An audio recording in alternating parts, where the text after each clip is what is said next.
Have you ever pulled up a beautiful, tall green onion top, only to find a mushy, maggot-filled nightmare hiding underneath the soil? It is one of the most frustrating experiences in gardening. Today, we are talking about exactly what you must do before planting your onions to protect them from pests and diseases. I promise you that by the end of this video, you will know a secret pre-planting routine that will save your entire harvest and give you the biggest, crispiest onions you have ever grown. But here is the hook. Most people think pest control starts when you see bugs on the leaves. That is completely wrong. If you wait until you see the damage, your onions are already dead. We are going to reveal the counterintuitive truth about soil preparation that commercial farmers use, but home gardeners completely ignore. Are you currently doing anything to prepare your onion sets, or do you just toss them in the dirt and hope for the best? Let me know down in the comments right now, because we are about to change the way you garden forever. Before we dive into the exact steps, we need to understand the invisible war happening in your garden. For hundreds of years, farmers have struggled with two main enemies when it comes to the allium family. The first enemy is the notorious onion fly, a tiny insect that lays its eggs at the base of your plants. When those eggs hatch, the larvae burrow straight into the bulb and eat it from the inside out. The second enemy is fungal disease, specifically white rot and downy mildew, which thrive in damp, untreated soil. In the past, people relied on harsh, toxic chemicals to soak the ground, poisoning the earth just to get a decent crop. But over time, we have rediscovered natural, incredibly effective methods to fortify the onion bulb and sterilize the planting area without ruining the soil biology. Understanding that your onion needs an armored shield before it even sprouts roots is the key to mastering this crop. Now let us break down the absolute most important things you need to do before that bulb ever touches the soil. Let us start with the biggest mistake people make right off the bat when it comes to gardening. There is a grand illusion of perfect soil that ruins thousands of gardens every single year. A very common myth tells us that dirt is just dirt, and as long as you dig a hole and drop the bulb inside, nature will magically do the rest of the work. But what is actually hiding beneath the surface of your garden bed? The truth is that your soil is an active battlefield filled with microscopic pests, fungal spores, and hungry larvae waiting for a free meal. If you just toss your onions into unprepared ground, you are essentially serving them on a silver platter to these hidden enemies. Imagine a gardener who spends good money on the finest onion sets, only to watch them turn yellow and collapse by midsummer because the soil was harbouring the dreaded onion root rot. To avoid this heartbreak, you have to treat the earth before the bulb ever touches it. You must understand that protecting your crop starts weeks before planting day. We need to actively change the environment of the soil, making it incredibly hostile to pests, while keeping it welcoming and nutritious for the onion roots. This is the only way to build a solid foundation. Moving on to the actual onion sets you bring home from the store or order online. You might think bigger is always better, but that is actually a dangerous assumption. When you are selecting your bulbs, you need to perform a physical inspection on every single one of them. A bright, vivid example of what to look for is the squeeze test. Take the little onion bulb between your thumb and index finger and give it a gentle squeeze. It should feel as firm as a little wooden marble. If you feel any soft spots, squishiness, or hollow areas under the papery skin, that is an immediate red flag. That softness means moisture has trapped bacteria inside, and the rotting process has already begun. Even worse, look closely at the root plate at the bottom. Do you see any white fuzz or dark black powdery mould? If you plant a bulb with mould on it, you're intentionally infecting your entire garden bed. It is far better to plant 50 perfectly healthy, firm, small onions than 100 large questionable ones. Quality control at this stage is your first line of defense against widespread disease. Now let us talk about the weather and the absolute danger of early planting. There is a common myth that onions are tough winter warriors and can be planted as soon as the snow melts. While they do enjoy cooler weather, putting them into freezing wet soil is a massive mistake.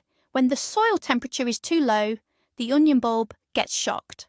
Instead of spending its energy growing strong, deep roots to fight off pests, it goes into survival mode.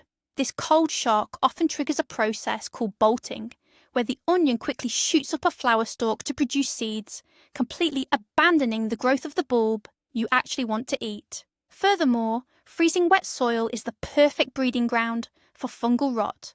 The bulb just sits there in the cold mud, unable to grow, slowly turning to mush.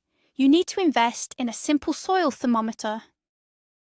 Wait until the soil consistently stays around 50 degrees Fahrenheit before you even think about putting your precious sets into the ground. Patience in the early spring will save you from a catastrophic harvest in the late summer. Here is a crucial step that most lazy gardeners skip entirely, which is the sorting and discarding phase. Imagine a basket of perfect apples. You know the old saying that one bad apple spoils the bunch? The exact same rule applies to onion sets. Before planting day, you need to spread all your bulbs out on a dry, well-lit table. You must be ruthless during this sorting process. You are looking for any bulbs that have sprouted green shoots way too early, any that are completely dried out and empty, and any that have cuts or physical damage on their skin. Why is this so important? Because pests like the onion fly are attracted to the smell of damaged alliums. A single scratched or rotting onion bulb acts like a beacon, sending a scent signal miles away, inviting pests directly into your garden.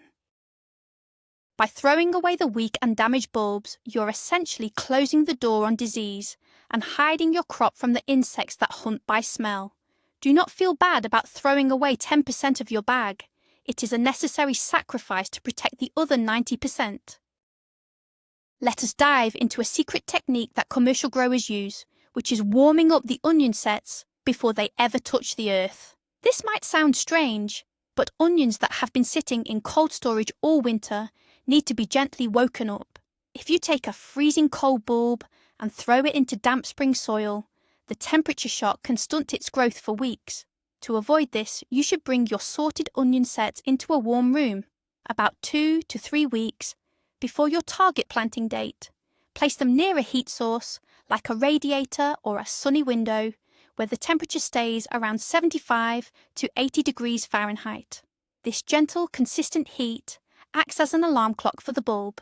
It tells the onion that winter is officially over and it is time to prepare for rapid root growth. This warming period dramatically reduces the chances of the plant bolting and going to seed early. A warm, awake onion will establish its root system much faster, making it far more resilient against early season pests that try to attack weak, slow-growing plants. One of the oldest and most effective tricks in the gardening book is the salt water soak method.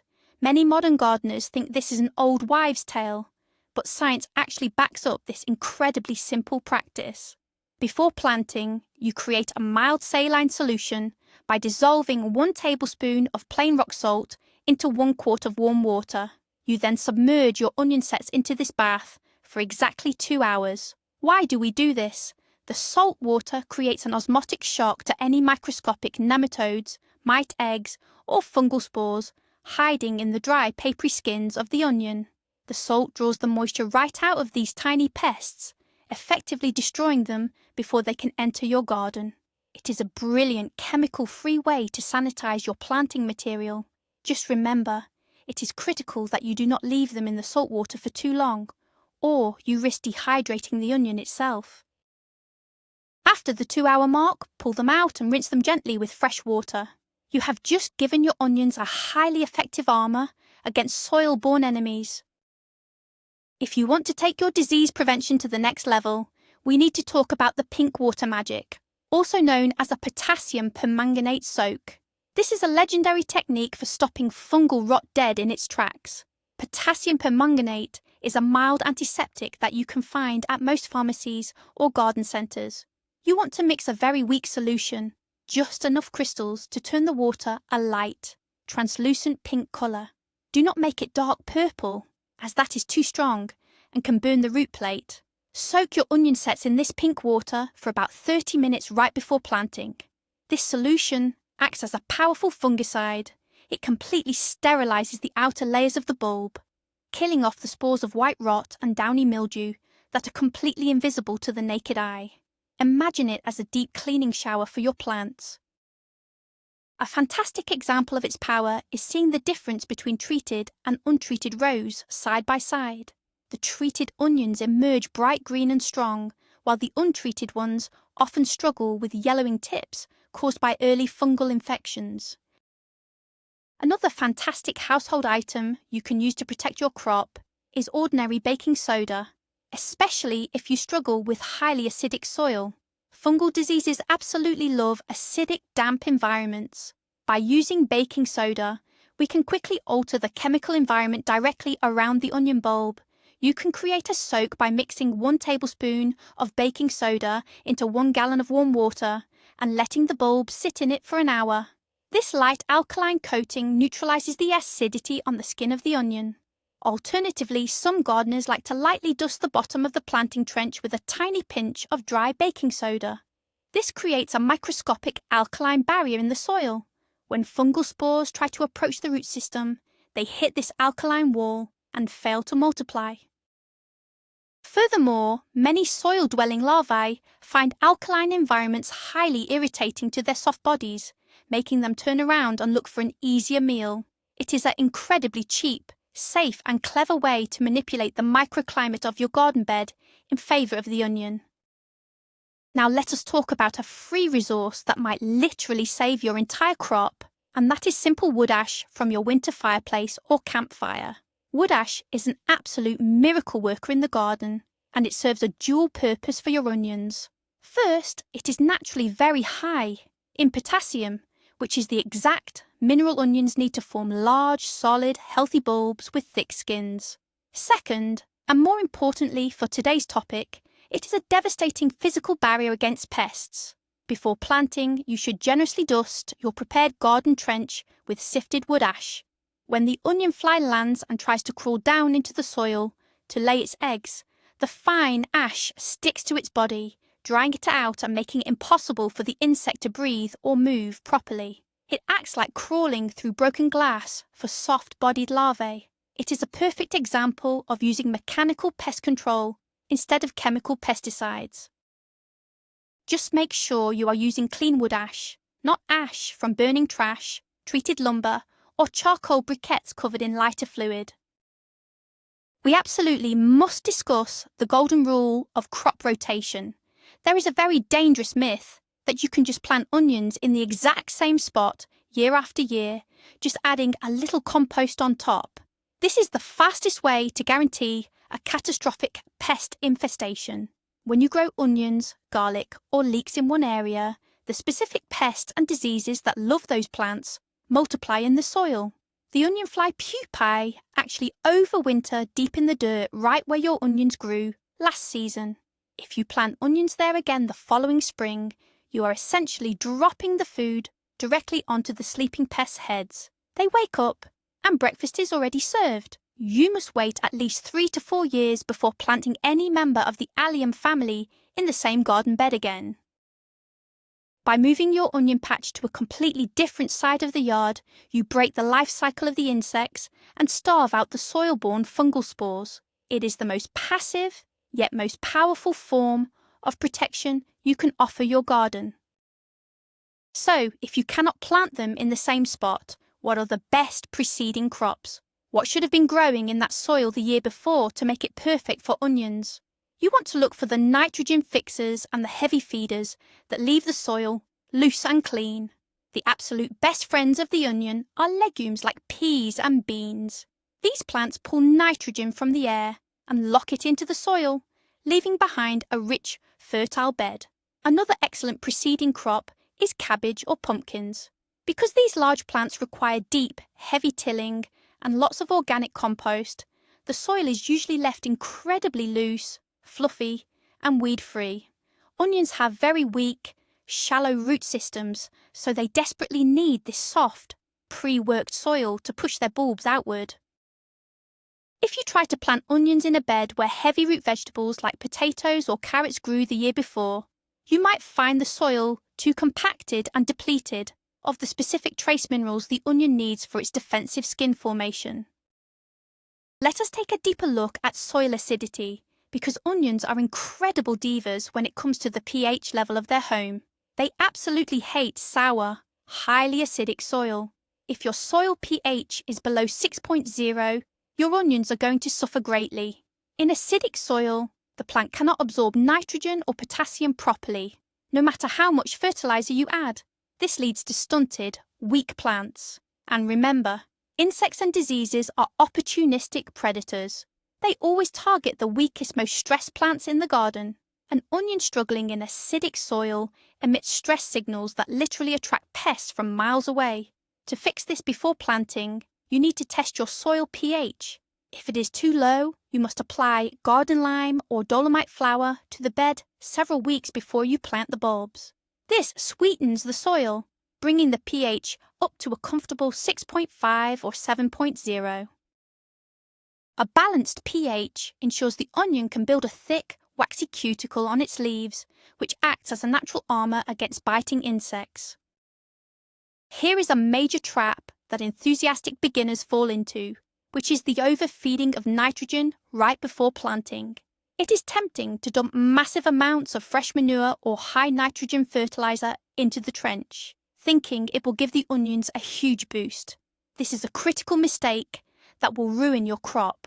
While nitrogen does promote rapid green leaf growth, too much of it makes the plant tissue incredibly soft, watery, and weak.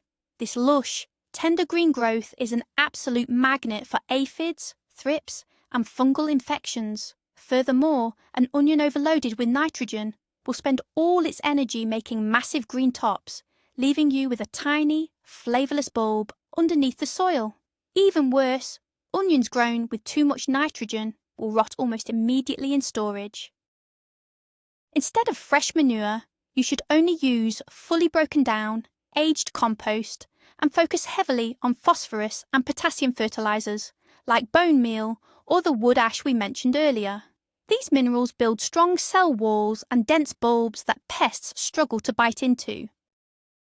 Water is life, but for onions, standing water is absolute death. This brings us to the importance of creating raised beds for proper drainage before you even touch a bulb. Onions are highly susceptible to basal rot, a fungal disease that thrives in waterlogged soil. If you plant your onions in a flat bed that collects puddles after a heavy spring rain, the roots will suffocate. Without oxygen, the root plate begins to rot, turning mushy and emitting a foul smell that attracts the onion maggot. To prevent this, you should always mound your soil up into a raised row, about 4 to 6 inches higher than the surrounding pathways. This simple physical modification ensures that gravity pulls excess water away from the bulb. The soil in a raised bed also warms up much faster in the spring sunlight, encouraging rapid, healthy root growth. A well-drained, warm bed is a hostile environment for the fungi that cause bulb rot. Taking 10 minutes with a hoe to pull the dirt into a ridge can literally save your entire season's effort. Let us explore the magic of companion planting, specifically the legendary alliance between the onion and the carrot. This is one of the most famous and effective examples of natural pest control in the world of gardening. As we discussed, the onion fly uses its highly sensitive sense of smell to hunt down your onions. Well, carrots have a very distinct, strong scent of their own. When you plant alternating rows of onions and carrots right next to each other, a beautiful chemical confusion happens in the air. The smell of the growing carrots completely masks the smell of the onions, making the onion fly think there is nothing to eat there. But it gets even better. The carrot has its own mortal enemy, the carrot rust fly. And guess what? The strong, sulphurous smell of the growing onions completely repels the carrot fly. They act as bodyguards for each other, creating an invisible, aromatic shield over the entire garden bed. By simply mixing your crops, you eliminate the need for dangerous chemical pesticides and harvest 2 beautiful vegetables from the same space. Carrots are not the only friends your onions need. You should seriously consider planting marigolds around the exact perimeter of your onion bed before you plant the bulbs. This is not just for decoration. Marigolds are absolute botanical warfare against soil pests. The roots of the marigold flower secrete a potent chemical compound into the surrounding soil. This chemical is highly toxic to root knot nematodes, microscopic worms that chew on onion roots and stunt their growth. By establishing a border of marigolds, you are essentially building a toxic fence that soil pests cannot cross. Furthermore, the strong, pungent smell of the marigold flowers adds another layer of scent confusion to the air above the garden, further deterring the flying insects that want to lay eggs near your crop. It is highly recommended to plant the marigold seeds or small transplants a week or two before you plant the onions, so their root systems have time to start pumping out those protective chemicals into the earth. It is a beautiful and deadly strategy. If you are dealing with a severe infestation history and you know the bugs are waiting, you need to employ the smell confusion tactic directly on the soil right before planting. Since pests hunt by scent, you can use strong natural odours to blind them. A fantastic old-school method is to water the empty planting trench with a very dilute tar water solution, or water mixed with a few drops of strong essential oils like peppermint or eucalyptus. You just lightly sprinkle this heavily scented water over the soil where the onions will go. The overpowering medicinal smell completely overrides any faint allium scent the onion sets might produce when placed in the ground. By the time the smell fades away a week or two later, the onions have already rooted deeply and pushed their first green shoots up, making them much stronger and less vulnerable to an initial attack. It is like throwing a smoke grenade to cover your troops as they establish their base. It is a temporary but highly effective shield during the most critical days of planting. It is time to bust a very popular and very damaging myth. Have you ever been told to trim or snip the very top dry tip of the onion set with scissors before planting it, supposedly to help the green shoot emerge faster? Never, ever do this. This is a terrible piece of advice that guarantees disease. The dry, twisted, papery top of the onion set is a natural, sealed barrier. It protects the tender internal flesh from the outside world. When you cut that tip off, you are creating an open, bleeding wound right before burying the plant in dirty, bacteria-filled soil. Water will pool inside that cut, and soil-borne pathogens will march straight down into the core of the bulb. The onion does not need your help to grow. The green shoot is perfectly capable of pushing through that dry skin on its own when the time is right. By leaving the bulb completely intact, you maintain its natural waterproof and pest-proof seal. Always respect the anatomy of the plant and keep your scissors far away from your onion sets. The physical act of putting the bulb into the ground seems simple, but getting the planting depth wrong is a recipe for disaster. Do not bury them alive. Many beginners dig a deep trench and bury the onion set under 2 or 3 inches of heavy soil. This forces the plant to waste massive amounts of energy just trying to reach the sunlight. Even worse, deep planting traps the neck of the onion in damp, suffocating dirt, which almost always leads to neck rot and fungal infections. The correct way to plant an onion set is to press it into the loose soil, just deep enough so that the pointy top tip is still visible, sitting exactly at the soil surface. You want the bulb to be securely anchored in the earth, but the neck must be able to breathe the open air. This shallow planting method allows the soil to dry out quickly around the top of the bulb after a rain, preventing the damp conditions that attract maggots and mould. It might look like they are sitting too high, but as the roots grow down, they will pull the bulb securely into place. Finally, we arrive at the absolute last step you take before leaving the garden, which is the first watering protocol. Many people blast the freshly planted bed with a high-pressure garden hose, washing away the soil and exposing the bulbs. Or they water them every single day, turning the bed into a muddy swamp. Both are huge mistakes. After you carefully press the bulbs into the soil, you must water them in very gently using a watering can with a fine rosette attachment. The goal is simply to settle the loose soil around the base of the bulb so the new roots have something to grab onto. Once you give them that initial gentle soak, you must walk away and leave them alone. Do not water them again until you see the green shoots emerge from the top, which can take a week or two. Keeping the soil surface slightly dry during this waiting period stops fungal spores from germinating and discourages the onion fly from landing on the dirt. Controlling your urge to overwater is the final crucial defense mechanism. So there you have it. The secret to a massive, healthy onion harvest is not fighting the pests after they arrive, but building an impenetrable fortress before the bulb ever touches the soil. From selecting firm, mold-free sets and warming them up, to utilizing the incredible power of a salt or potassium permanganate soak, you are now equipped to stop disease in its tracks. By managing your soil acidity using wood ash and employing clever companion planting with carrots and marigolds, you have turned your garden into a hostile environment for pests. These steps might take a little extra time before planting day, but the payoff of pulling up perfect giant onions at the end of the season makes it all worth it. Thank you so much for watching and learning with us today. If you found these pre-planting secrets helpful, please hit that subscribe button, give this video a big thumbs up, and share it with a fellow gardener. Now I want to hear from you. Have you ever tried soaking your onions before planting? Or are you going to try it for the first time this year? Drop a comment below and let us get a discussion going.